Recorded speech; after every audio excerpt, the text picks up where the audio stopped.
Hi, air signs. My name is Michelle Kelly. Welcome to This Is Your Sign. This is your love and relationship messages for all the Aquarius, Gemini, and Libra, all the air signs for the month of February. If you've already subscribed to my channel, thank you so much. If you haven't subscribed yet, please like, share, and subscribe. Hit that notification bell. You'll be notified every time I do a video, which is every Saturday. And if there's 5 Saturdays in the month, I take the 4th Saturday off, just so you know. So all the air signs, happy birthday, Aquarius. Sending you lots of love right now. Let's get into your love and relationship message. The first card is exchanging gifts, and it's upside down. The next one is Treasure Island, and it's upside down. And the last card is Between Both Worlds, right side up. But, I don't want to say but. Exchanging gifts is all about watch what you wish for, you just might get it. I don't like that. A lot of times what happens is there's certain things in our lives that we think we want, we think we need, and you get it and you realize that wasn't it. Totally normal, totally okay. This is all about, I'm going to read it to you. It says, be careful what you prayed for because you just might get it, and then realize you don't want to face the hefty price tag that comes with it. You may find yourself in a situation you've always desired, but you know you'll have to walk away from it, even fail at it, because you can't or won't pay the dues asked of you. Your soul. Do never, never, ever, ever give your soul away to be with somebody else. You can't do it. And it's saying if you wanted to be a famous musician, you have to practice your craft every day. If you want to be a millionaire, you have to be responsible for managing money and paying taxes. Every windfall bears a cost. It's okay though, because Spirit will help you achieve balance over time. Another message here reminds you that only being a giver and not the receiver plays out in many relationships in your life where you find yourself in the victim mode, in a codependent dynamic, or holding a false sense of control. Others may push you to continue to prove yourself. The time has come for you to distance yourself from this kind of imbalance. Be aware of the need for both. Give and take is the first step of your true destiny. It's all good and getting better. Not only can you handle this, but you can flourish as a result of this. So you guys, I want to get into the codependency thing because people use that word a lot, but a lot of times I feel like people can't explain what it is. And I'm going to give you my version of codependency. And so a lot of times, and I experienced many codependent relationships, and I didn't know I was in them at the time. And a lot of times, codependency presents itself as kindness, as love, and a lot of times what happens, it feels like that at first, and then it turns toxic. And what is toxic? Okay, I'm going to give you an example. My last relationship that I fell head over heels and thought, oh my God, God made this person for me. I know it. And you guys, I do believe God makes people for us and experiences for us. So it's not that it wasn't true. God did make this person for me, but it just wasn't forever. But the first thing I said to him was I had neck and back problems. And he went and bought a brand new Tempur-Pedic mattress 2 days after we met. Before, I wasn't even planning on sleeping over there, but it looked like kindness. What a nice guy. Look what he did.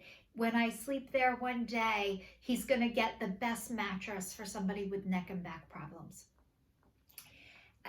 Eventually I did sleep over there, and when I did, after a couple of nights, I'm like, I cannot sleep here. This is so painful. And when I told him this, I can't sleep here, this bed is horrible, he said, my back has been hurting for 3 weeks and I didn't say anything. So that presented itself as what a nice guy. He's willing to suffer for me. Really what it was is he is so afraid to be alone that he thought suffering was the only way to get somebody to be with him. It's not right. It's sickness. But it felt like, God, he's so nice. Look what he's willing to do. He's willing to not sleep to be near me. That is sickness, and that isn't wellness. So thinking I want to be married, but I have to give up this. Or if I really want to have kids, I can't work this certain job anymore because this person doesn't want you to do it. That is giving away your soul. That is codependency, not being able to be who you are in order to be with somebody is not right. And that is codependency. So I hope I explained it in a way that you guys can understand it, but a lot of times it presents itself as kindness and as love. But over time, it ends with resentment and it eats your soul. And the divine wants you to be happy. And if something is not right for you, it is not right for the other person either. And if something isn't right for you and the other person is okay with that, that person isn't well. When somebody truly loves you, they want what is right for you and what is best for you. So like, if you said to me, Michelle, I'm not comfortable coming to your house for dinner. Can we go out? And I say, well, if you don't come to my house, then we're not eating then. And then you come and I know you don't want to be there and I am okay with that. That isn't right. If you said, Michelle, I'd love to go out to dinner, but I feel better going to a restaurant, I would say, I love restaurants. Okay, which restaurant? I wouldn't say, well, I'm not comfortable, so if you don't come here, we're not eating together. You know, like that is not healthy, just so you know. Or somebody saying to me, oh, you only like expensive restaurants and you know I don't have money. I can't believe you picked that restaurant, you know, and like try and shame you because you like restaurants or whatever it is. But I'm just trying to give you guys information. Please don't harm or hurt yourself to stay in something that isn't right for you. The divine, God, Spirit, your angels, your ancestors do not want that for you. However, you had to experience this first to find out it wasn't right for you. And that is okay. It is not a failure. It is not a pass or fail. It's not a right or wrong, and it's not a good or bad. The only way you find out what is right for you is after you find out what isn't right for you first. So Treasure Island, upside down. So you guys, this is all about the money and, you know, the whole money thing. A lot of us are connected to the almighty dollar. That is your heart. That is when you feel fear, scared, is when your piggy bank is threatened. And honestly, as you come into this connection and you're coming out of the black and white and into the color, so you guys are coming into this spiritual connection.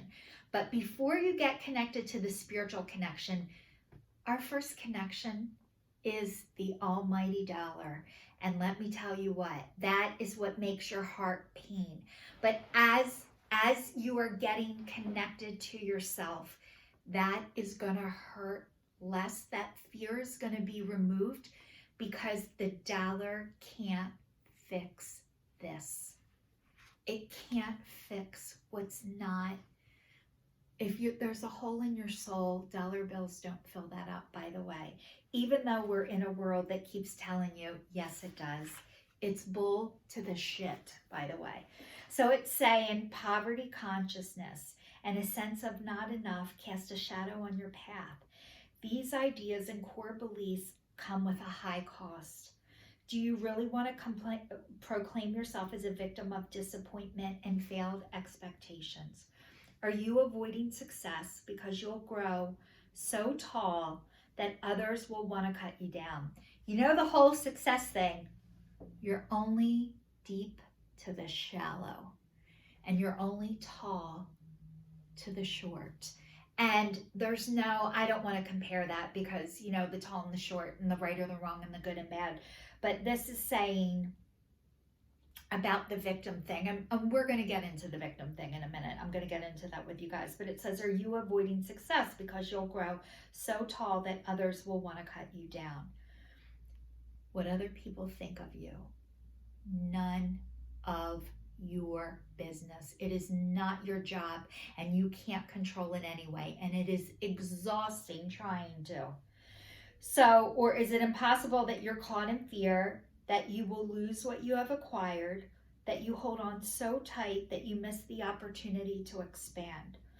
You are challenged to change the way you see the world and move from a perception of limitations to perceptions of abundance. Take a risk, for you have nothing to lose except for your confinement in a prison of your own making. Open the door and find the abundance waiting for you to claim it. When this says you made your own prison, you guys, you might have made a prison, but it's because you had to. You had to protect yourself. You had to keep yourself safe. I know that you guys are psychic. What is psychic, Michelle? You saw things before other people saw them, and then turned it around and thought there was something wrong with you. There was nothing wrong with you. You saw things before other people did, and they couldn't see what you saw. And because they couldn't see what you saw, you questioned your perception, your reality, and maybe the people you were around questioned you. On a soul level, this is deep shit, but you guys are deep. On a soul level, the people that second guess you, that question you, that feel like they're provoking you, on a soul level, they are your biggest cheerleaders, and they are here to champion you on for you to go forward. And what they are telling you is that they are not the person who's gonna be able to help you. And by rejecting you, they are actually pushing you forward to find the people who aren't gonna reject you. So this is all about the people that are here rejecting you, and it was this relationship. And I am so sorry, because the pain of that is so real, and the prison that you have kept yourself in because you had to. Feather, get rid of the hammer, get rid of the baseball bat that you're beating the shit out of yourself with. It wasn't your fault. Yes, being a victim, we all are victims until we're not. And we're also victimizers. So we might get bullied from somebody and we end up bullying other people. We don't know we do this. We're always the last to know what we do, because it's so much easier to point the finger at everybody else and what they have done. This is normal. This is part of the process. You have to point and blame until there's nobody left to point and blame. You guys, you're on the fast track. If you are drawn to me, if you are watching me, you are drawn to God, to love, to the divine, to spirit, to angels, to your ancestors. You guys heard the phone ring from the divine. You answered the call, and that's why you are in between worlds right now. So part of being in between worlds, this is the hardest place to be, because you see the color and you're with people who only see in black and white. And so as this process is happening, I'm going to give you some of the signs, some of the things that you might start to see and start to believe, like that God, Spirit, the divine, your angels are talking to you. Feathers. Feathers are a big sign. Seeing a feather, seeing angel numbers 111, 222, 1111, hearing a special song on the radio. If you think of somebody and all of a sudden they call you, if somebody in the store just mentions something out of the blue to you, a truck goes by and it has a message on it and you're like, is that for me? Yes, it is. You are going to start seeing signs that are bigger, and the people that you're with, not all of them, but a lot of them only see the black and white, and you're like, did you see that? And they're like, no, that wasn't there. I didn't see a sign. I didn't see that license plate. Numbers might be big for you. Colors could be huge for you. The cards could be huge for you. But you guys are starting to connect your spiritual puzzle together. As this happens, this is a hard and painful process because a lot of the people that you have been around aren't able to connect their puzzle back together yet. You're the first one. So you're here to break the cycle. You're here to shift for your family. It's the hardest job that there is. And a lot of times what happens is we reflect it back to ourselves as what is wrong with me, instead of I'm the first one to shift for my family, for this whatever. So it's a hard position to be in. You are going to cry a lot and you're going to feel like you're alone a lot. You are not. Your people are out there. Keep looking for them. I am one of them, just so you know. So you guys, I'm going to read some more cards because I want to find out about this relationship more. And it says the runner. The runner in a codependent relationship, fear of intimacy, listening to ego. So as much as you were with somebody who's a runner, you guys were runners too. And maybe you decided to stop running, but this person is still running. So it says stabbed in the back, heartbreak, pain, separation, deception, shocking attack. This is like feeling like the rug got pulled out from under you, air signs. So Aquarius, Gemini, and Libra. A lot of times it feels like, and it looks like this person moved on. It looks like they're living this wonderful life. They are not. They just, maybe you ripped off their Band-Aid a little bit. They put a Band-Aid on it and kept running.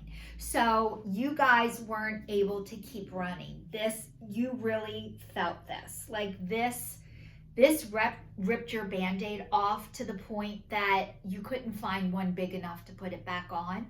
And this person just put another Band-Aid on. You were devastated by this. This was a blow, like a blow that you weren't expecting. And so I want to get into like the ego and stuff. A lot of times, for the air signs that I know, a lot of times when we hear the word ego and people, good or bad, right or wrong, your ego is bad. Your ego protects you. So it's operating out of your head and not being able to trust your heart yet. And so when you operate out of your head, it's like you have to logically make sense out of it. It can't just, this was blocked because it had to be. Because this was hurt so bad, you had to build a fort around it so nobody could get to it. And maybe that's part of why the person ran. It was like, God, I have this thing on my face and it's driving me nuts, guys, sorry. So anyway, I just had to pick out that. What happens is when you are blocked, your heart is blocked. It's blocked for a reason. It's blocked to keep you safe because you couldn't feel. You had to go numb. And that is because of things that have happened to you. So operating out of your ego, So when you are operating out of your ego in your head, you're scanning, you're paying attention, you're watching, you're noticing what everybody else does because you are trying to keep your area safe. Eventually, it is exhausting and overwhelming, and you start to miss stuff because you're so fucking tired. Keeping yourself safe has been such a full-time job that you're tired. Of course you're tired. How could you not be tired? You had to make sure that you're safe all the time. But when you do that, you also block joy. You block fun. You block peace, and you block other people. So you block other people from getting close to you. But this says butterfly. Relationship evolving to the next phase. Healing the inner child and growth. You guys had to go back and heal your inner child. And this person was the person to help you get back to your inner child. You're like, screw that. I didn't want it this way. However it happens, you guys, we never wanted that way, but it had to be so big and so noticeable so you would go back and do this work. This person saved you. It did not feel like that, and maybe it still doesn't, and maybe logically you know it in your heart. I mean, you know it in your head, but you can't feel that in your heart yet. Totally normal. What is happening in that? You can know it in your head, but before you feel it in your heart, you have to go through rage. You have to go through anger. You have to go through, I want to hurt them as bad as they hurt me. Those are all normal steps of this process. You can't go from your head to your heart without, it has to connect. You don't go from here to here like that. Like, it's a whole process. So you can't skip it and you can't make it go faster. It says religious factors. Your love life is influenced by your religious upbringing and spiritual path. You guys, this whole relationship was to get you back to your spiritual and religious beliefs, the things that give you peace and give you joy. And maybe this person didn't agree on what you agree on, or don't see things the way you do. That's okay, because it was the codependency. Remember, addictions are affecting your romantic love life. Addictions. We are all in addictions. The whole entire world. Relationships, sex, drugs, food, codependency, alcohol. Any possible way to avoid yourself is an addiction. Cell phones, internet, TV, reading books. You can take it to the extreme. It's an addiction. It is how you protected yourself and how you kept yourself safe. As much as you needed to do that, so does everybody else. So it says free yourself. It's time you take back control of your life. And you guys, I think you felt like out of control, and that was the reason why you needed to control. You needed to keep everything control because you felt out of control. So this is the divine asking you all to free yourself from blaming yourself that this was your fault, that whatever happened or wasn't happened, it was both of your faults. Equal responsibility.